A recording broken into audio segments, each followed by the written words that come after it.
안녕하세요, 여러분. 다들 글은 잘 보이나요? 제가 잘 안 보여서.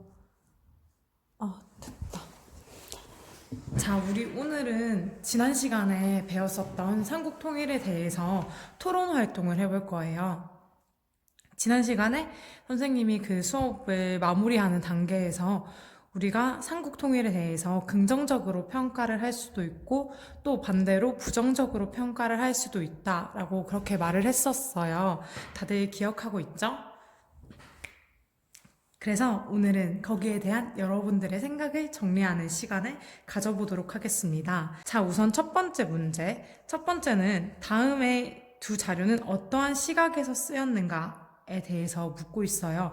여기에는 우선 첫 번째로는 김부식의 삼국사기가 있고 두 번째로는 신채호의 독사실론이라는 이 두 가지의 자료가 있습니다. 우리 교과서에는 삼국사기를 문무왕의 의견으로 그렇게 적혀 있었는데 우선 이 삼국사기라는 책은 고려시대의 김부식이 만든 총집권이 아니라 총괄한 그런 책이에요. 그래서 물론 그 전에 남겨져 있었던 그런 다른 사료들을 참고한 거기 때문에 문무왕의 의견이라고 봐도 괜찮지만 선생님은 이번에는 여기에서는 김부식이 삼국사기를 어쨌든 집필했기 때문에 이 삼국사기에는 김부식의 그런 생각, 그 사람의 뭐 배경, 살아온 배경 그런 것들이 포함될 수밖에 없다라고 생각을 해서 김부식의 삼국사기로 이렇게 적어 두었습니다. 교과서랑 조금 그래서 다른 부분으로 이렇게 조금 발췌를 해봤는데 아마 크게 문제가 되진 않을 것 같아요. 자, 그러면은 우리 김부식의 삼국사기를 보고 또 신채호의 독사실론 이 두 가지의 자료를 보고 같이 이 각각의 자료들이 어떠한 시각에서 쓰였는지에 대해서 먼저 한번 살펴보도록 할게요.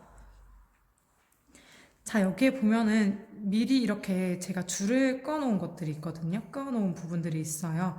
이 줄 끄어진 부분을 중심으로 보되, 저는 되도록이면 여러분들이 여기에 나와 있는 이 글은 다 읽었으면 좋겠어요. 그렇게 많이 길지는 않잖아요. 그러니까 한번 다 같이 읽어보고, 그거에 대해서 어떠한 시각에서 쓰여졌는지에 대해서 적었으면 좋겠습니다. 자, 우선 여기 줄 그어져 있는 부분을 중심으로 한번 보면은 백성들이 참혹하게 해를 당함을 불쌍히 여겨 뭐 또 백성들의 가냘픈 남은 목숨을 보존하고자 이런 말이 나오고 이 통일 이후에 두 적국은 평정되어서 사방이 편안하고 조용해졌다라고 이렇게 나오고 있습니다. 그러니까 여기 보면은 이 참혹하게 해를 당함을 불쌍히 여겨 이런 부분에서는 삼국통일 그 이전의 상황에 대해서 평가라고 해야 되나? 삼국통일이 일어나기 그 전에 상황에 대해서 설명을 하고 있는 거고 이렇게 백성들의 가냘픈 남은 목숨을 보존하고자 라는 부분에서는 여기에서 삼국통일을 정당화시키기 위해서 삼국통일을 했던 이유에 대해서 그렇게 적고 있는 거고, 여기 사방이 평안하고 조용해졌다라는 부분에서는 삼국통일 이후에 생겨난 변화에 대해서 그렇게 쓰여져 있습니다. 그러면 여러분들은 여기에서 이 김부식의 삼국사기 이 글을 읽고 이게 뭐 긍정적으로 쓰였는지 부정적으로 쓰였는지 그 정도는 아마 구분을 할 수 있을 거라고 생각합니다. 그래서 구분을 해서 긍정적인지 부정적인지 평가를 그 시각에 대해서 적되 여기에 왜 그렇게 생각을 하는지 왜 이게 긍정적이라고 그렇게 생각을 하는지에 대해서 여러분들의 그 근거를 같이 여기에 서술을 해주면 됩니다. 그리고 그 다음으로는 신채호의 독사실론에 대해서 한번 살펴볼게요. 신채호의 독사실론에서는 막 이렇게 도적을 불러들여 형제를 죽이는 것과 다를 바 없는 것이다. 이것은 살인미수에 속하는 것이다. 뭐 욕하고 꾸짖는 게 옳으며 배척하는 것이 옳거늘 이라고 이렇게 적혀 있어요. 그리고 또 그 공으로 그 죄를 덮지 못하는데 하물며 삼국통일한 공으로 그 죄를 덮을 수 있으리요 라고 이런 글이 적혀 있습니다. 사실 이렇게 읽기만 해도 이 삼국사기랑 독사실론이 두 개 서로 굉장히 상반된 의견을 보여주고 있다라는 거는 여러분들도 느끼실 거라고 생각합니다.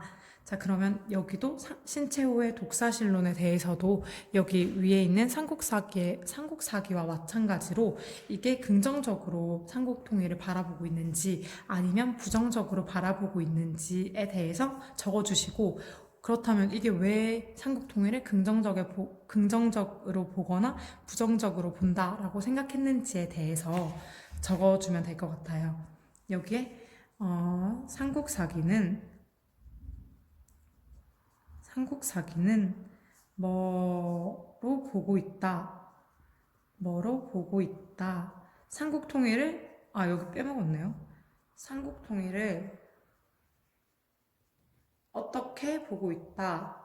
어떻게 뭐 긍정적이게 부정적이게 보고 있다.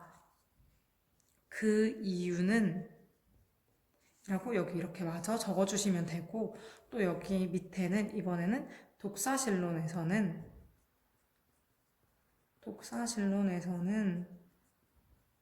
삼국통일을 마찬가지로 뭐 어떻게 보고 있다. 그리고 여기 위에 것과 마찬가지로 그 이유는 뭐 어떤 부분에서 찾을 수 있다. 이런 식으로 끝내면 괜찮을 것 같아요. 물론 이렇게 찾을 수 있다로 끝내지 않고 자기가 직접 글을 써도 되지만, 저는 혹시나 여러분들이 감을 잡지 못할까 봐서 이렇게 대충 적어둔 거거든요. 그러니까 이거는 그냥 참고만 해주시면 됩니다. 그러니까 따로 막 뭐 꼭 이렇게 적어야 하나요? 뭐 다르게 적으면 안 되나요? 라고 묻지 않아도 돼요.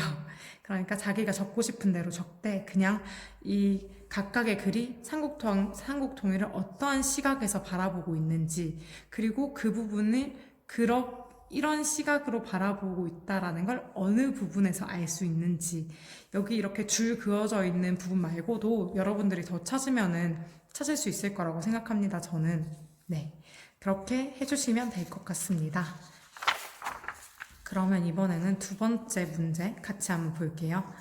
두 번째는 삼국사기는 고려시대에, 독사실론은 일제강점기 직전에 쓰였다.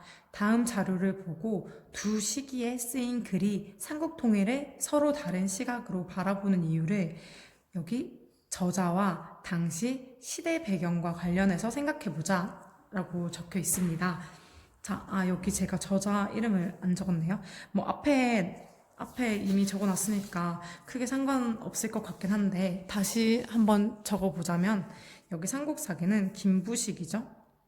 삼국사기는 김부식이 혼자서 그렇게 다 적은 건 아니지만 김부식이 총괄했기 때문에 여기는 김부식의 삼국사기다 라고 적겠습니다. 자, 그럼 김부식의 삼국사기, 그리고 신채호의 독사실론입니다.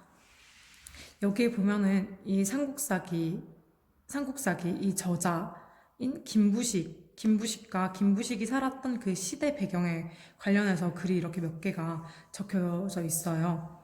여기에서 뭐 하나만 보자면 뭐 후삼국 통일로 신라의 지배 계층이 고려의 새로운 지배 계층이 되었다라고 뭐 이렇게 적혀 있잖아요. 그리고 이게 또 여기랑 이어집니다. 편찬 책임자인 김부식은 신라 왕족의 후예였다 라고 적혀 있거든요. 그러면 이걸 보면은 김부식은 뭐 신라 왕족의 후예였으니까 신라의 지배 계층 쪽이었는데, 이 사람이 나중에 고려의 새로운 지배 계층으로 그렇게 자리를 잡게 되었으니까 김부식은 신라를 굉장히 긍정적으로 그렇게 평가를 했겠죠. 그런 내용에 대해서 적어주면 여기에 서술해주면 됩니다. 여기도 그냥 뭐 삼국사기를 적은 김부식은 뭐 이러한 이유 때문에 삼국통일을 뭐 긍정적으로 바라봤다 아니면 혹은 부정적으로 바라봤다라고 여기에다가 적어주면 됩니다. 여기 이 저자와 저자의 시대 배경, 저자가 처했던 그 상황과 그 당시의 시대 배경 같은 것들을 다 관련시켜가지고 우리가 이 문제를 같이 풀어보면 좋겠습니다. 자, 그리고 여기 독사실론에 대해서도 한번 볼게요. 독사실론에 대해서도 한 개를 먼저 보자면 1908년은 일제에 의해 대한제국의 주권이 빼앗기고 있던 시기이다. 그러니까 이렇게 대한제국의 주권이 빼앗기고 있던 시기였습니다. 그러니까 이 주권이 빼앗기는 시기에는 우리의 뭐 자주성, 우리의 주권 같은 것들을 조금 더 긍정적으로 그렇게 평가를 했었겠죠. 아무래도 그런 것들을 더 중시하는 그런 사회, 그런 시대 배경이 있었고, 그런 인물, 여기 저자가 처한 상황도 그랬던 겁니다. 네, 그래서 우린 여기에 삼국사기에 대해서 이렇게 먼저 적고 그 밑에는 독사실론에 대해서 또 적어주면 될 것 같아요. 독사실론을 적은 신채호는 막 뭐 여기 민족을 선명하게 역사 주체로서의 민족을 뭐 선명하게 부각시키고자 했다. 그래서 막 뭐 이런 삼국 통일을 뭐 긍정적이게 봤는지 부정적이게 봤는지 그런 것들에 대해서 적어주면 될 것 같아요. 우선 여러분들이 이걸 적을 때 좀 최대한 쉽게 그렇게 적을 수 있으면 좋겠다라는 생각으로 이렇게 꽤 많이 적었는데, 아마 저는 여러분들이 다 잘 이렇게 해결해 나갈 거라고 믿습니다. 자, 우선 그러면은 이렇게 여기에는 이 두 번째 문제에는 이 삼국사기와 독사실론을 읽고 앞에 있는 이 글을 읽은 뒤에 이 두 개의 글이 어떻게, 왜 삼국 통일을 서로 다른 시각으로 바라보고 있는지에 대해서 이유를 적는데, 그때 이 저자가 처한 상황이나 또 당시 시대 배경 같은 것들을 다 관련 지어서 그렇게 같이 생각해 봤으면 좋겠습니다. 제가 이 문제를 이렇게 저자와 시대 배경에 관련해서 생각해 보도록 이렇게 문제를 낸 이유에 대해서도 조금 설명을 해드릴게요. 자, 우선 누군가가 이렇게 역사에 대해서 글을 적는다라는 건, 어떻게 보면 사실 굉장히 객관적이게 그렇게 적을 수는 없다라고 생각합니다. 그래서 저는 역사에는 물론 객관성도 있지만 객관성과 더불어서 주관성도 함께 있다라고 생각하거든요. 저뿐만 아니라 많은 사람들이 이렇게 역사는 객관성도 있지만 주관성을 가지고 있는 학문이다라고 생각을 하실 거라고 생각합니다. 그래서 이렇게 주관성에 포함되는 것들이 뭐 그 저자가 가지고 있던 생각 같은 게 있을 수도 있고, 또 저자가 당시 처했던 시대 배경 같은 시대 상황 같은 것들이 이 글을 이렇게 역사를 기록하는데 많은 영향을 주었다라고 생각해요. 왜냐하면 역사가도 사람이기 때문에 뭐라고 해야 되지? 이 모든 상황들을 초월해서 글을 적거나 역사를 기록하거나 그렇게 할 수는 없는 거니까요. 그래서 이 문제를 풀 때 여러분들이 역사를 기록할 때 이 주관성, 그 저자의 생각이나 저자가 처했던 시대 배경 같은 것들을 통해서도 같은 사건을 서로 다르게 바라볼 수 있다라는 것을 알게 되었으면 좋겠습니다. 그런 마음으로 이 문제를 만들어 봤어요. 이렇게 준비를 해 보았습니다. 자, 그럼 여러분들 다 이 자료를 참고해서 열심히 잘 적어 주시길 바랍니다. 자, 그리고 마지막 문제입니다. 마지막 문제는 1, 2번의 질문을 토대로 신라의 삼국통일에 대해 여러분 스스로 생각해보는 문제를 만들었어요. 자, 여기에 그리고 글을 적을 때 그냥 무작정 적는 게 아니라 여기 두 가지의 조건을 꼭 지켜가지고 작성을 해 주었으면 좋겠습니다. 자, 첫 번째 조건은 긍정 혹은 부정의 입장 중에서 한 가지를 반드시 선택해야 돼요. 나는 뭐 이거 그냥 그런 것 같아. 뭐 긍정적이지도 않고 부정적이지도 않다라고 생각을 하더라도 여기에서 글을 적을 때는 긍정 혹은 부정, 여기 이 두 가지의 입장 중에 한 가지를 반드시 선택해서 작성해 주세요.